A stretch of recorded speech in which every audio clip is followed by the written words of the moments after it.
بمرگی من مگو عهدی جوانی یقین دارم شهادت زندگانی شهیدان زنده و جاوید باشن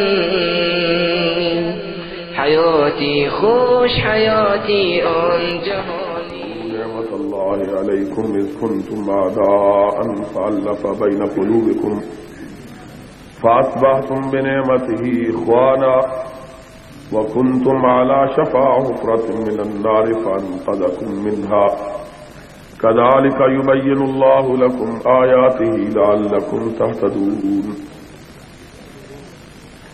حضرات، میں اپنے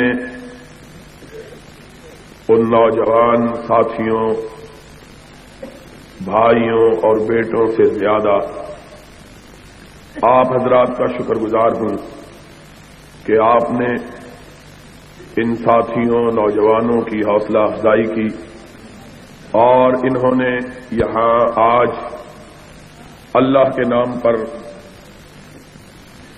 کی نقاب کشائی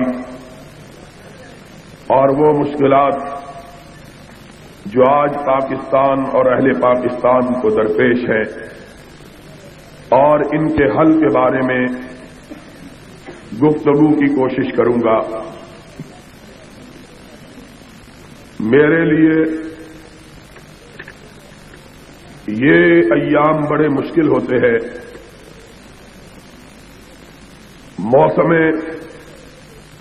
گرما اور سرما کے درمیانی دن، چاہے سرما کی آمد ہو چاہے گرما کی آمد ہو، اس لیے کہ یہ دونوں موسم بہار کے موسم کہلاتے ہیں اور ان موسموں میں بڑی کثرت کے ساتھ لوگ پاکستان کے مختلف شہروں اور بستیوں میں جلسوں کا انعقاد کرتے ہیں اور پھر ان کا اصرار ہوتا ہے ہر جگہ سے کہ میں ان کے ہاں ضرور حاضری دوں، اور باوجود میری گزارشات کے اور اس بات کے کہ پاکستان کے ہر بڑے قصبے اور ہر بڑے شہر میں میں حاضری نہیں دے سکتا، لیکن لوگوں کا اصرار انکار پر غالب ہی آتا ہے. اور پھر میرے لیے یہ دن اور بھی زیادہ مشکل اس لیے ہو جاتے ہیں کہ پچھلے پہر سفر شروع ہوتا ہے، رات کو تقریر ہوتی ہے، پھر گھر واپسی ہوتی ہے اور صبح دم اور کئی علاقوں سے لوگ وقت لینے کے لیے آئے ہوئے ہوتے ہیں، اور وہ دوست جو وقت لینے کے لیے آتے ہیں وہ دماغ تقریر سے کم خرچ نہیں کرواتے، اس لیے کہ گھنٹہ گھنٹہ ڈیڑھ گھنٹہ بحث کرتے رہتے ہیں جی آپ ضرور آئیں. اور میں ان کو کہتا ہوں کہ اگر پاکستان کی بستیوں، قصبوں، دیہاتوں اور شہروں کو شمار کیا جائے تو 10 برس میں بھی میں پاکستان کی ساری بستیوں میں حاضری نہیں دے سکتا، لیکن اس کے باوجود بہرحال ان کی محبت کی وجہ سے مجھے باقی اپنے سارے کام سمیٹ دینے پڑتے ہیں، اور اس وجہ سے انسان ہوں پیالہ و ساغر نہیں ہوں میں.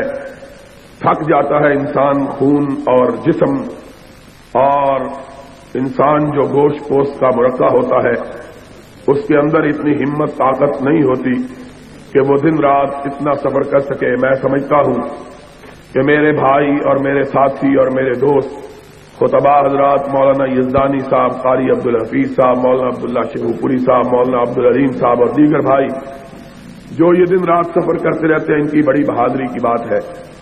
لیکن میں واقعی طور پر بیٹھ کر تقریر کرنا پسند نہیں کرتا، لیکن کیا کیا جائے کہ کھڑے ہونے کی سکت نہیں ہے. اس لیے وقت بھی کافی بیت چکا ہے. میں چاہوں گا کہ یہ جو وقت مجھے ملا ہے اور یہ موقع جو مجھے میسر آیا ہے آپ سے ہم کلام ہونے کا، اس موقع کا کوئی لمحہ بھی کسی ایسی بات میں صرف نہ کروں جو میرے لیے، آپ کے لیے، ملک کے لیے، قوم کے لیے یا ہماری آخرت کے لیے مفید نہ ہو، انشاءاللہ میں کوشش یہ کروں گا کہ اپنی ساری تھکاوٹوں کے باوجود اپنی توانائیوں کو بروئے کار لا کر آپ کی خدمت میں کتاب و سنت کی روشنی میں کوئی حق کی بات کہہ سکوں۔ آپ اللہ سے دعا مانگیے، اللہ مجھے سچ اور حق کہنے کی توفیق عطا فرمائے۔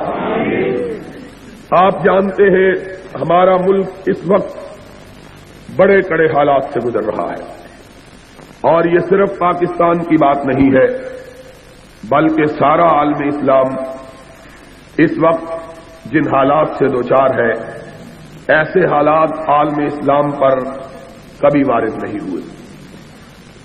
اس وقت دنیا میں مسلمان بہت بڑی تعداد میں ہیں، اتنی بڑی تعداد کہ 1400 برس کی اسلامی تاریخ میں مسلمانوں کی کبھی اتنی تعداد نہیں ہوئی ہے جتنی آج ہے۔ آج کے اعداد و شمار کے مطابق مسلمان 1 ارب 20 کروڑ سے زیادہ، 1.25 ارب کے قریب مسلمانوں کی تعداد ہے، اور دنیا میں اس وقت مسلمانوں کی 45 سے زیادہ سلطنتیں، مملکتیں، حکومتیں موجود ہیں۔ 40 اور 5 45 سے زیادہ ملک ایسے ہیں جو مسلمانوں کے ہیں، جہاں مسلمان حکمران ہیں، مسلمان سربراہ، اور اس کے ساتھ ساتھ آج مسلمانوں کے پاس اتنی دولت ہے، اتنا مال ہے کہ اتنی دولت اور اتنے مال کا کبھی تصور بھی نہیں کیا جا سکتا۔ مجموعی طور پر جو مال و دولت ہے اس کا کیا کہنا، انفرادی طور پر بعض مسلمانوں کے پاس اتنا سرمایہ موجود ہے کہ کبھی اتنا سرمایہ دنیا کے بادشاہوں کے پاس بھی نہیں ہوتا تھا۔ عام آدمیوں کے پاس، عام مسلمانوں کے پاس اتنا سرمایہ ہے۔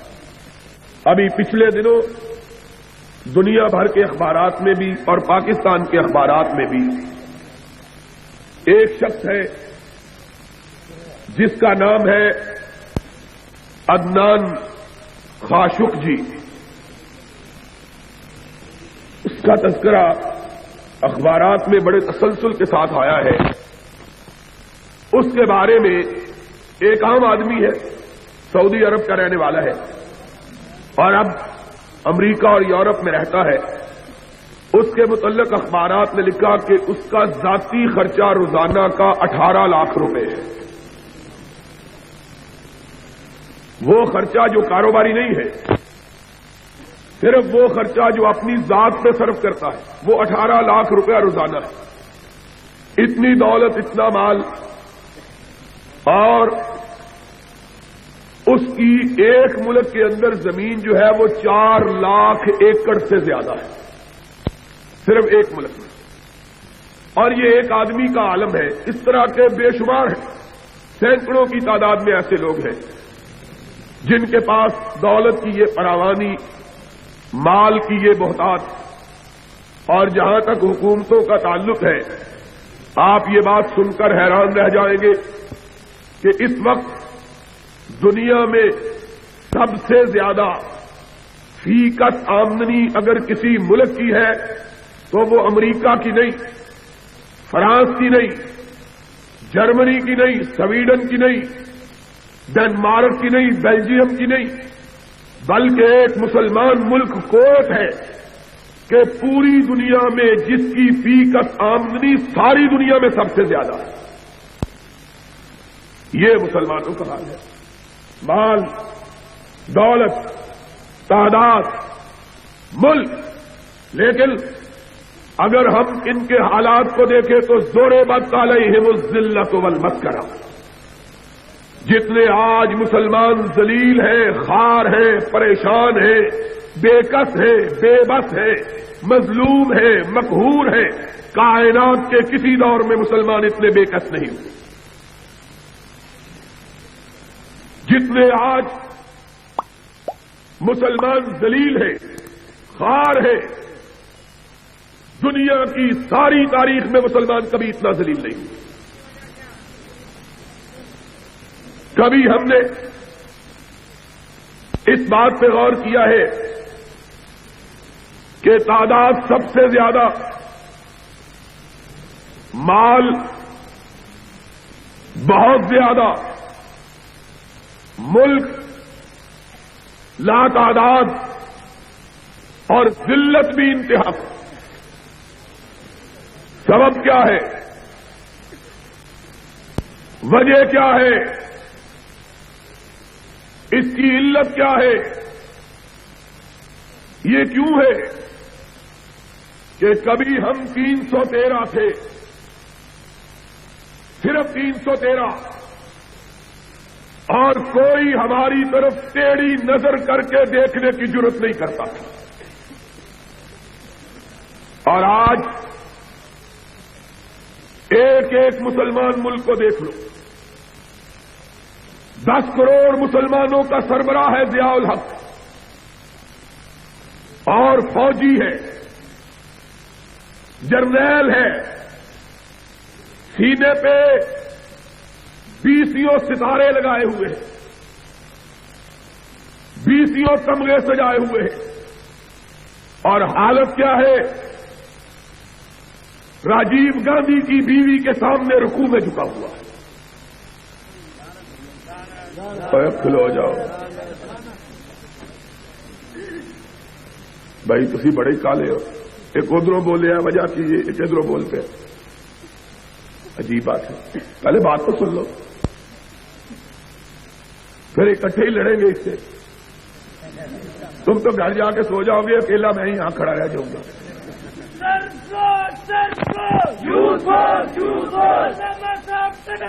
ہم تمہارے ساتھ ہیں، علامہ صاحب تگمبو، ہم تمہارے ساتھ ہیں، علامہ صاحب تگمبو، ہم تمہارے ساتھ ہیں۔ تو میں یہ کہہ رہا تھا 313 تھے، کسی کے سامنے نہ جھکتے تھے، آج 1 ارب 20 کروڑ ہے۔ اوروں کو چھوڑو، ہم اس ملک میں 10 کروڑ ہیں، 10 کروڑ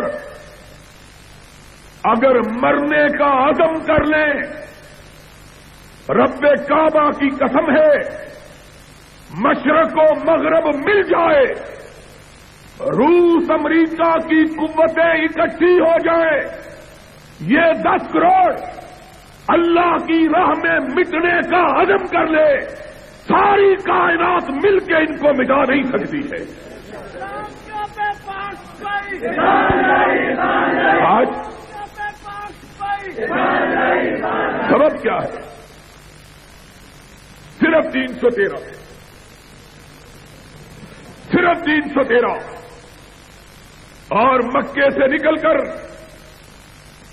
مدینے پہ یلغار کرتے ہوئے آئے، چڑھائی کی، رحمت کائنات علیہ الصلوۃ والسلام، خبر ملی حالات انتہائی بگڑ، صورتحال انتہائی پریشان کن، مدینہ طیبہ چھوٹی سی بستی، اور مسلمان 2 طبقوں کے، ایک ہجرتوں کے ستائے ہوئے، ایک مہاجروں کا بوجھ اٹھائے ہوئے، 2 طبقے مسلمانوں کے، کچھ ہجرتوں کے مارے ہوئے، اپنے وطن سے نکالے ہوئے، اپنے گھروں سے بے گھر کیے ہوئے، اپنی دولت لٹائے ہوئے، اپنے بچے چھنوائے ہوئے، اپنے دلوں پہ چرکے کھائے ہوئے، اپنے سینوں پہ زخم سجائے ہوئے، اس طرح نکلے۔ عبد الرحمن ابن عوف کہتے ہیں رضی اللہ تعالیٰ عنہ، میں نکلا، میرے گھر والوں کو پتا چلا، میں اونٹ پہ سوار، بیوی پیچھے، بیٹا گود میں، سب کچھ بیچ باچ کے پیسے پوٹلی میں باندھے ہوئے سب سے پہلے سسرال والوں کو علم ہوا، بھاگے ہوئے آئے، میرے اونٹ کی مہار تھام لی، کہنے لگے جانا ہے تو جاؤ، ہماری بیٹی چھوڑ کے جاؤ۔ بیوی چھین لی، پھر اپنے گھر والے آ گئے، کہا کہاں جاتے ہو؟ کہا مدینے والے کے پاس جاتا ہوں۔ کہا پھر یہ بیٹا ہمارا ہے، اس کو ساتھ نہیں لے جا سکتے۔ کہا دل پہ چوٹ پڑی، اپنا لخت جگر، اپنا بیٹا، اور بیٹے کی محبت صرف باپ جانتا ہے، اوروں کو علم نہیں کہ بیٹا کس کو کہتے ہیں۔ جس کو رب نے بیٹا دیا ہو یا اس سے قدر پوچھو، یا جس کو دے کے چھین لیا ہو اس سے قدر پوچھو۔ کہا یا بیٹا چھوڑ دو یا محمد کی محبت چھوڑ دو۔ کہا ایک دفعہ کب کبھی تاری ہو گئی، نگاہ اٹھائی، آسمان کی طرف دیکھا، پھر کہنے لگے ایک بیٹا، 1000 بیٹا ہو محمد پہ قربان ہے، لے جاؤ، پرواہ نہیں ہے۔ بیٹا چھینا، بھائی آئے، انہوں نے مال کی پوٹلی چھینی، بڑا بھائی آیا، اس نے اونٹ بھی چھین لیا۔ کہا جانا ہے تو اسی طرح جاؤ۔ کائنات کے امام کی بارگاہ میں پہنچے، ہونٹ بھوک سے پھٹ گئے تھے اور پیر چلنے سے پھٹ گئے، پیروں سے بھی خون، ہونٹوں سے بھی خون۔ کائنات کے سردار، ثقلین کے تاجدار، امام ہدا نماز ظہر سے فارغ ہوئے، سلام پھیرا، پلٹ کے دیکھا تو سامنے عبد الرحمان کھڑے ہیں۔ کہا عبد الرحمان کب آئے؟ کہا اللہ کے حبیب ابھی آیا ہوں۔ کہا کہو کیسے آئے؟ کہا آقا سب کچھ لٹا کے آیا ہوں، دین بچا کے آیا ہوں۔ فرمایا عبد الرحمان دین بچا کے آئے ہو، سب کچھ لٹا کے آئے ہو تو کچھ بھی نہیں لٹایا ہے، جنت پا کے آگے ہو، اللہ کی رضا پا کے آگے ہو۔ یہ لوگ، ایک صحابی اٹھتا ہے، عبد الرحمان کا قصہ سنتا ہے، عرض کرتا ہے آقا بیوی بھی اس سے چھین لی، بیٹا بھی چھین لیا، دولت بھی چھین لی۔ اللہ کے رسول میرا جتنا مال ہے 2 حصوں میں تقسیم، آدھا اس کو دے دیجیے، آدھا مجھ کو دے دیجیے۔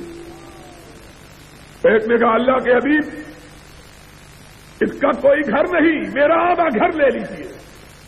ایک نے کہا یا رسول اللہ میری 2 بیویاں، ایک کو طلاق دے دیتا ہوں، اس کو کہیے اس سے نکاح کر کے اپنے گھر کو آباد کر دے۔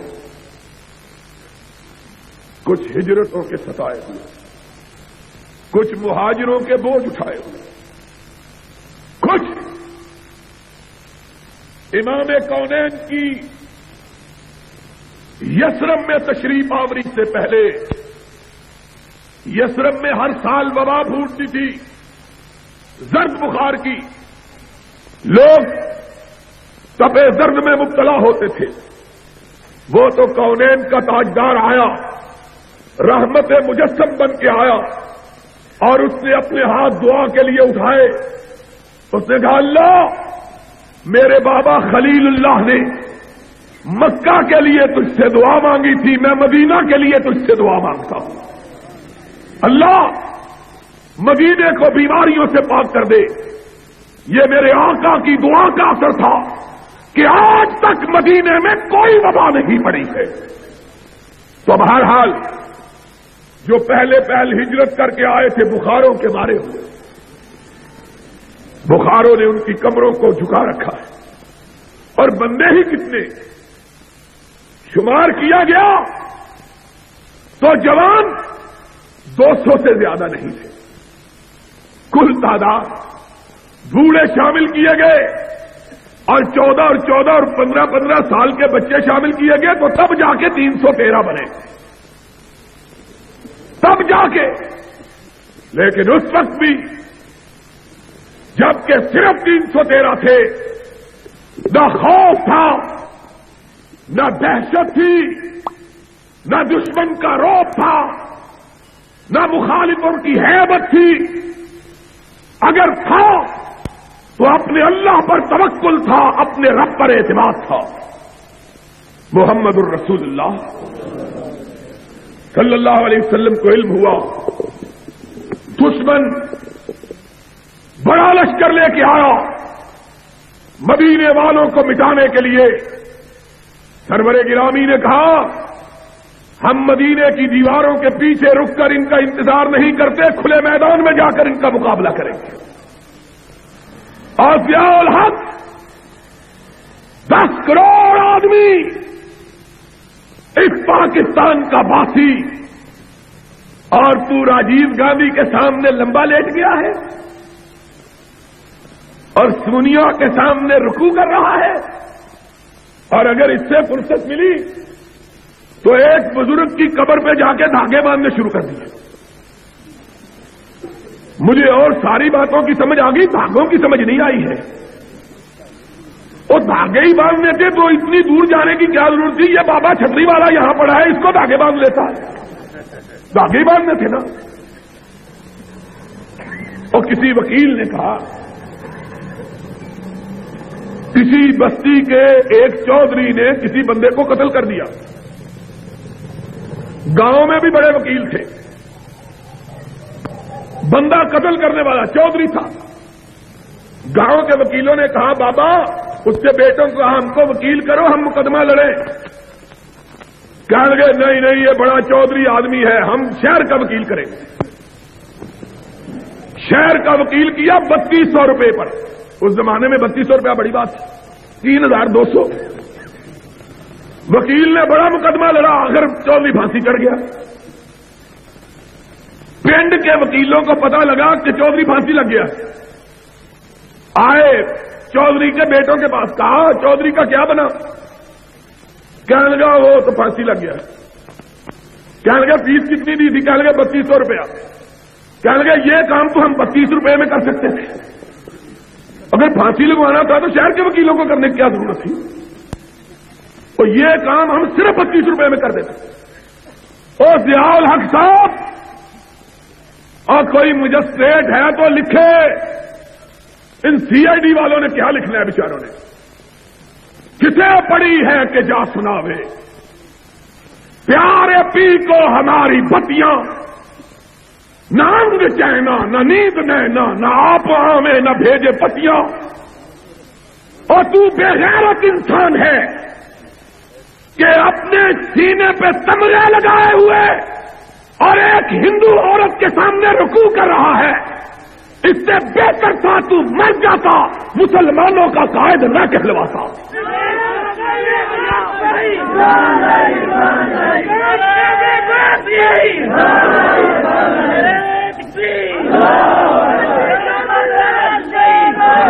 کیا کہتے ہو؟ آج کہتے ہیں اگر یہ بے غیرتی کرنی تھی پھر وہاں جانے کی کیا ضرورت تھی؟ ہائے. اور لوگوں ایک بات سن لو, CID والوں لکھو, اس کو پہنچاؤ. جو اپنوں سے لڑا کرتے ہیں وہ بیگانوں سے لڑنے کی ہمت. تم اپنوں سے ہمارے خلاف. حجاج بن یوسف کے زمانے میں ایک دفعہ حملہ ہوا تو ایک عورت نے کہا کمانڈر عورتوں کے اوپر چڑھ دوڑا, مارا عورتوں کو بڑا. جب بندے لڑنے کے لیے آئے تو اپنی بیوی کے پیچھے جا کے چھپ گیا. اس نے کہا اسد علیہ وفی الحروب نعمت. اور میرے خلاف تو شیر تھے, مردوں کے مقابلے میں بھیڑ بھی نہیں نکلے. ہم کو مارنے کے لیے تو بڑے دلیر. پولیس فوج, یہ بیچارے پولیس فوج ہمارے بھائی ہیں, ان بیچاروں کا کیا ہے؟ لیکن تم کہتا ہے، مومنوں کی شان بیان کرتا ہے، اشداء علی الکفار رحماء بینہم، مومن وہ ہیں جو اپنوں کے لیے نرم، غیروں کے لیے گرم ہو، ہلکا یاراں تو بریشم کی طرح نرم ہو، ہلکا یاراں تو بریشم کی طرح نرم، رزم حق و باطل ہو تو فولاد ہے مومن۔ لیکن یہ مومن شب موم کر لیا، سحر آہن بنا دیا۔ ہمارے لیے فولادی اور اندرا گاندھی کے بیٹے کے لیے موم کا، اور لکھا ہے اخباروں نے، لکھا ہے کہ اندرا گاندھی کے بیٹے نے سلام بھی نہیں لی، یہ جھپے مار کے ڈال گیا۔ وہ سلام لینے کے لیے جھپے مارتا پیا، ایسا انہیں قوم نو بھی جفا ماریا، چھڈن کا نام ہی نہیں لینا، قوم کو بھی جفا مارا ہوا ہے، اس سے سلام لینا۔ اور لوگ کہتے ہیں ڈپلومیسی ہے، یہ ڈپلومیسی اسلام کے اندر نہیں ہے، یہ اسلام کے اندر، یہ ڈپلومیسی اسلام کہتے کیا ہے؟ کہتے ہیں کوئی بات نہیں، ہم کو بچا لیا ہے۔ ہم نے کہا بزدلی سے اگر کوئی قوم بچا کرتی تو کبھی بہادروں پہ موت نہ آتی۔ بزدلی بھی کبھی قوموں کو بچاتی ہے، قوموں کو بہادری بچاتی ہے۔ آؤ، اگر یقین نہیں آتا تو محمد کے ستاروں کو دیکھو، صلی اللہ ہو، سرور کائنات کی وفات ہو چکی ہے، آپ کی نعش مبارک مسجد نبی کے ساتھ حجرہ صدیقہ میں رکھی ہے۔ لوگوں کو پتا چلتا ہے 4 گروہ، 4، ایک کوہستان کے قبائل کا، ایک مسلمہ کے ساتھیوں کا، ایک مانعین زکات کا، ایک روم کے لشکروں کا، 4 گروہ مدینہ کی طرف دیکھ رہے ہیں۔ اور مسلمانوں، آج تمہیں اپنی تاریخ بھی بھول گئی ہے، آج کچھ یاد نہیں رہا، آج ہم سب چیزیں بھول چکے ہیں، آج ہم نے کفر کو اسلام اور اسلام کو کفر بنا دیا، آج خرد کا نام جنو اور جنو کا خرد رکھ دیا۔ گزری ابھی مسلمان، اور سوچو تو صحیح، آج بھی جس کے دل میں ایمان ہے، نبی کی وفات کی بات سن کر اس کی آنکھوں میں آنسو آ جاتے ہیں، آتے ہیں کہ نہیں آتے؟ نبی، اور جن کے پاس نبی تھا علیہ الصلاۃ، جو ان کے پیچھے نمازیں پڑھتے تھے، جو اس کے جھنڈے کے نیچے جہاد کرتے تھے، اور جو اس کے چہرہ پرانوار کو دیکھ کے اپنے آپ کو جنتی بناتے تھے، جو اس کے چہرے کو دیکھ کے اپنی آنکھوں کو ٹھنڈک میں ڈالتے تھے، آج کس کو دیکھیں؟ آج ان کو نبی کا چہرہ اقدس نظر نہیں آتا۔ کتنا بڑا غم ہے۔ میں کہتا ہوں سارے کائنات کے غم میں ایک طرف، اکیلے مدینے والے کی وفات کا غم، امام کائنات نہیں رہا۔ تو غم کا عالم یہ تھا کہ بلال نے حضور کی وفات کے بعد اذان کہنی چھوڑ دی تھی، اور جب لوگوں نے کہا تھا بلال اذان کیوں نہیں کہتے، تو اس نے کہا تھا اب اشہد ان محمد رسول اللہ کہہ کے میں کس کے چہرے کو دیکھوں گا۔ لوگوں کے غم کا عالم، غم کی حالت یہ تھی کہ لوگ کہتے تھے اگر ہمارے سینوں پہ احد پہاڑ بھی رکھ دیا جاتا تو سینہ اتنا مچلا ہوا اور مسئلہ ہوا نہ دکھائی دیتا جتنا محمد کریم کی وفات سے دکھائی دیتا۔ اور فاطمہ الزہرا نے کہا تھا صبت علیہ مصائب لو انہا صبت علی الایام سرن لیالیا، مجھ پہ میرے باپ کی وفات کے ساتھ اتنے غم ٹوٹ پڑے کہ اگر دنوں پہ ٹوٹتے تو دن سیاہ ہو جاتے، راتوں میں بدل جاتے۔ اتنا غم ہوا کہ فاروق جیسا بہادر آدمی اپنے اعصاب گم کر بیٹھا۔ اس نے تلوار نکال لی اور کہا جو کہے گا کہ محمد فوت ہو گیا میں اس کی گردن کو اڑا دوں گا۔ ہوش حواس گم ہو۔ مدینے میں اس طرح ہو بکا ہوا کہ اس طرح معلوم ہوتا تھا زمین کا کلیجہ شک ہو جائے گا، آسمان پھٹ جائے گا، اتنا لوگوں کو غم تھا۔ این اس غم کے عالم میں خبر پہنچی کہ قبائل کوہستان نے ارتداد کا اعلان کر دیا، غیر مسلم ہونے کا اعلان کر دیا، اور صرف یہ اعلان کیا نہیں بلکہ مدینے پہ چڑھائی بھی کر دی۔ ابھی یہ خبر ختم نہیں ہوئی، اور سنو ہمارا ضیاء کہتا ہے ہم کس سے لڑے، ادھر انڈیا ہے ادھر کابل ہے۔ ہم نے کہا دشمن بھی دو ہی ہے، یا شمال کا ہے یا مشرق کا اور جنوب کا ہے۔ اگر نہیں لڑ سکتے تو فوج رکھنے کی ضرورت کیا ہے؟ پھر کراچی کے سمندروں سے لڑنا ہے، پھر کس سے لڑنا ہے؟ یا اپنی قوم سے لڑنا ہے؟ دشمن تو یہی ہے۔ ان کا مطلب یہ ہے کہ دشمن بھی ہماری مرضی کا چھوٹا سا ہونا چاہیے، تب ہم لڑیں گے۔ جس طرح ہمارے ہاں کبھی رستم زمان ہوتے تھے اور نوکی سے جھگڑا ہو گیا، اس نے ایک ہی پٹکی ماری، بازو نکل گیا، کہنے لگا بڑا بھائی مانا میرا بازو توڑ کے مجھ کو گرانا چاہتا ہے۔ اس نے کہا کچھ نہیں کر رہے ہو، پیار کر رہے ہو۔ ان کا مطلب یہ ہے رستم زمان ہم بنے کن کو گرا کے؟ مولوی عبد الخالق قدوسی کو گرا کے۔ یہ بیچارہ تو پہلے ہی گرا ہوا ہے۔ ضیاء الحق بھی کمانڈر ان چیف ہے، سالار ہے، اور مقابلہ کرنا چاہتا ہے کس سے؟ مولوی فضل الرحمان سے یا بھٹو کی یتیم بیٹی سے۔ اور بیچارہ اس کا باپ ہمارا مقابلہ نہیں کر سکا، تم اس کی بیٹی سے مقابلہ کر رہے ہو۔ حالت کیا ہے؟ ان کا مطلب یہ ہے دشمن بھی ہماری مرضی کا۔ اور جب سیاہ چین پہ انڈیا نے قبضہ جما لیا، انڈیا نے فوجی دور میں، سیاستدانوں کے دور میں نہیں، فوجیوں کے دور میں، ماشاء اللہ کے دور میں کہتے ہیں قبضہ کر لیا، پھر کیا وہاں تو گھاس بھی نہیں ہوتی، گھاس تو اس سڑک پر بھی نہیں ہوتی، یہ بھی انڈیا کو دے دو، پھر گھاس تو تمہارے سر پر بھی نہیں ہوتی۔ یہ عجیب بات ہے، یہ عجیب جواب ہے۔ قومیں مقابلے کرنے کے لیے یہ سوچا کرتی ہیں گھاس ہوتی ہے کہ نہیں ہوتی۔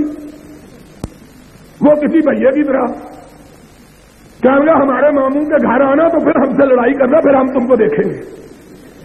بھائی لڑائی کے لیے پہلے تمہارے ماموں کے گھر ڈھونڈے کدھر ہے؟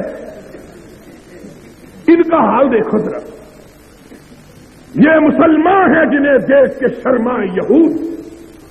کیا مسلمانی ہے؟